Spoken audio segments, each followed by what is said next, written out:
Hey, what's going on? Today I got this new radiator I'm going to be installing. First thing though, gotta get these old fans out, put on the new one.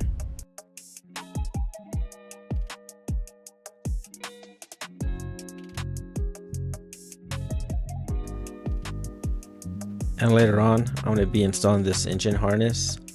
The good thing is I still have all the labels still installed, so it's just going to make it way easy once I throw it on there to figure out where everything goes.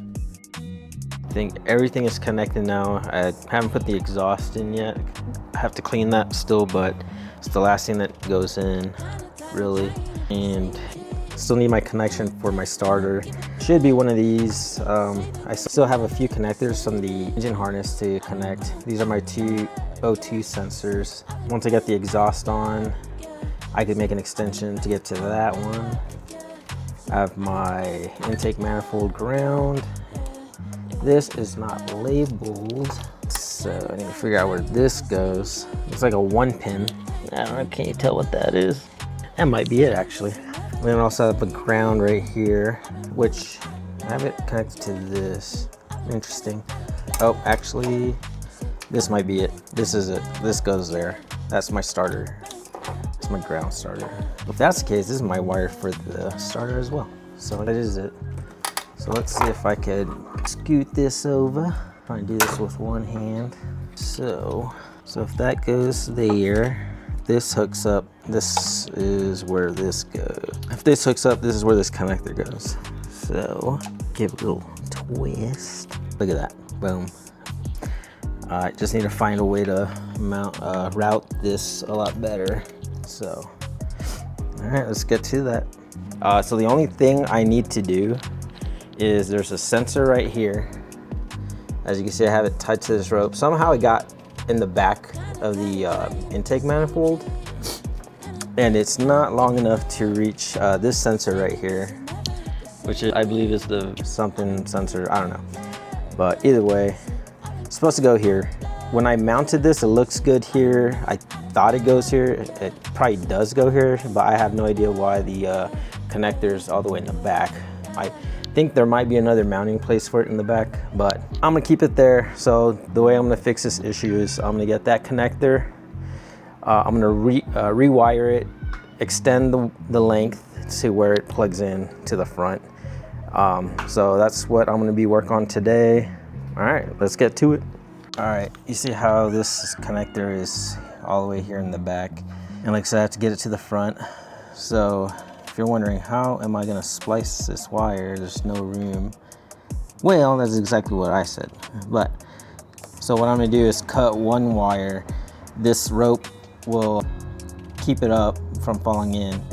That way I can splice in the wire that I cut, and that wire is gonna be probably as long as this string.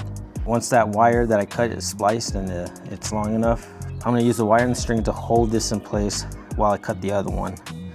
So I'm just gonna alternate until both wires are long enough. The good thing is this snake skin I put on here folds down, then pops right back up. So all I have to do is just tape it down to the bottom as far as I can reach. So it's gonna keep that nice protection and keep it clean looking. You won't even see the splices at all. As you can see, I only cut one wire.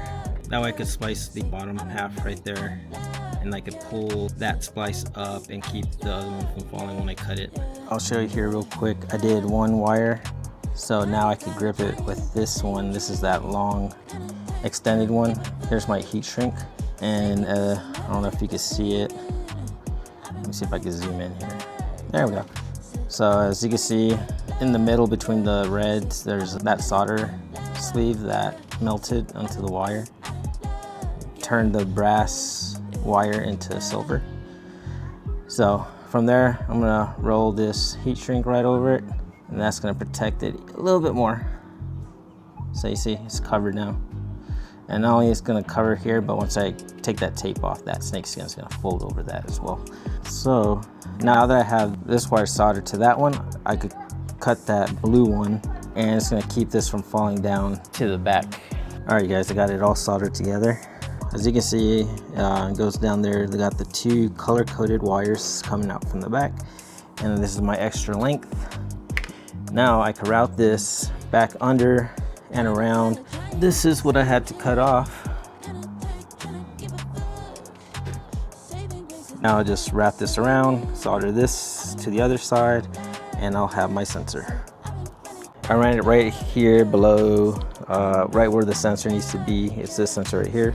I have a zip tie right here already tied in. So I'm gonna undo that zip tie, this in with those, and this sensor is gonna plug in right here with this one. So because I color coded them, brown and black, all right, I know exactly which wire to splice into which, and then I can plug it in right there. Say, all right, I'll show you the final results. And there you go.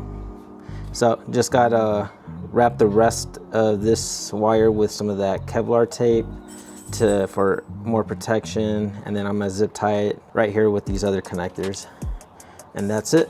What up, everyone? It's coming down to the last few things before turning it over, and I just want to show you. It's the two O2 sensors. This is the main. I got one wire, one connector that's going to be plugging into not this one, but this one. It's very important to label your wires. This is going to plug into here. So if you notice this connector is not the same as that one, that's all right, because I did this on purpose. These were easily available on Amazon for cheap, and you get like dozens of these, and all you do is just cut your wire, install this, and then I have the female version of that connector to put on this one, and again I just cut it and put that on there. These seem to be pretty good quality, have an environmental seal, and these are just sensors, so it should be good. Because if I were to order an OEM version, it's 5 times the price. It's like $10 for just a connector, where I could spend $10 for a bunch of these. So that's why I went that route. So main O2 sensor, but I need the sub sensor as well. So this is the downstream is down below behind the catalytic converter. And the problem with these, so you can see this, I have it labeled sub. Only problem with the downstream connector is there's 2 wires that come out of it, and I only have one connector coming out of the ECU. So I easily found the ground, and I looked at the schematic, and the ground is going to the intake manifold. So here's the 2 wires that I need to splice. So I'm gonna put a ground lug on this one right here, because I did a readout on my multimeter, and it was really easy. I'll probably see if I could show you here in a little bit. But all you do is just put your one probe here and one to ground, and that's how you know it's your ground and not your sensor.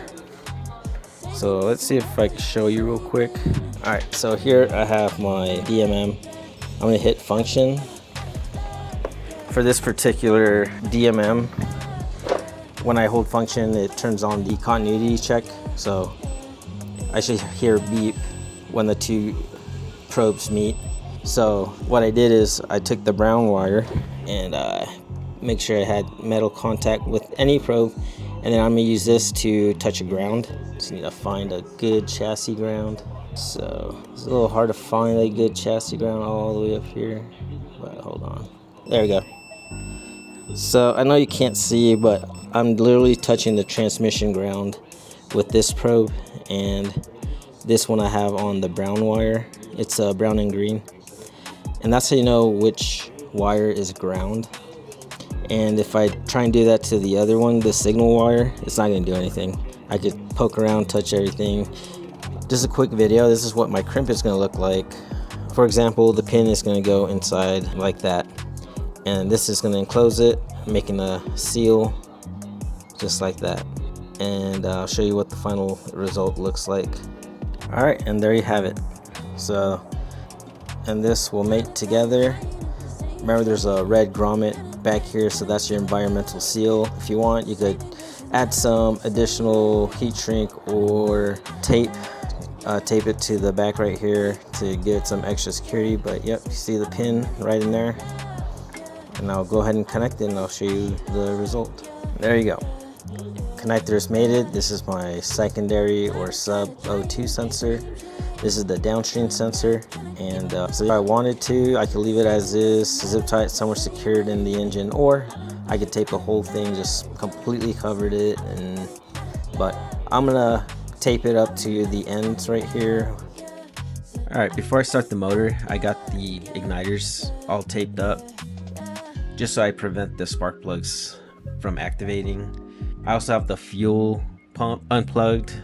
That way there's no fuel getting injected in the system. For now, the only thing I want is to get some oil pressure and get the oil flowing in the engine. That way I don't do a dry run. So this is the first step. So I'm just gonna crank it for 4 seconds. I don't need fuel, I don't need spark at this moment. I just need the motor to turn, just to make sure nothing's gonna seize up. What's up, everybody? So after a few troubleshooting steps and some pretty useful YouTube videos, that's why I love YouTube, I had to take out my intake box, the battery. That's all it took just to get to the starter. So I didn't really show any of that work. Literally took me 15 minutes just to take out the old one. As you can see here, it was the original OEM Denso. Fuck. Oh, there's stuff coming out of it for sure. Oh man, look at that. There's flakes. So there's definitely corrosion in here. So I'm taking that as it's a bad motor or bad starter. So I'm happy that I replaced it. This one cost me about $220 with the $20 discount I got from AutoZone. But whoops. Hopefully this does the trick and get this thing started today.